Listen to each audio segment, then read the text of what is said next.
Now, the executive director of the Jamaica Anti-Doping Commission, JADCO, Kerry Brown, has taken the board to court as he seeks to have their decision to terminate his contract effective this week overturned.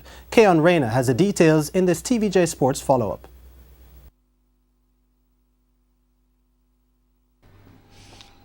This is a special Primetime Sports Investigative Report. Now here's your reporter. With only 24 hours remaining before Kerry Brown's termination as executive director of JADCO takes effect, the man who has led the organization since 2013 is not going without a fight. As such, his attorney Hugh Wildman has sought and received an injunction from the Supreme Court, halting JADCO's move to fire Brown even as he seeks a judicial review to have the matter quashed. Wildman, who spoke with TVJ Sports via telephone on Tuesday, says the move by the JADCO board to sack Brown was unconstitutional. Well, we are contending that the board cannot dismiss Mr. Brown. Mr. Brown is a public servant.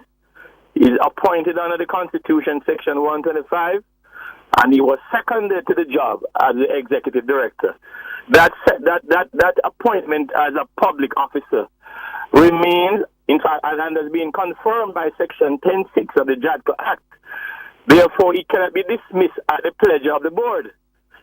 That is totally incorrect. It's unconstitutional.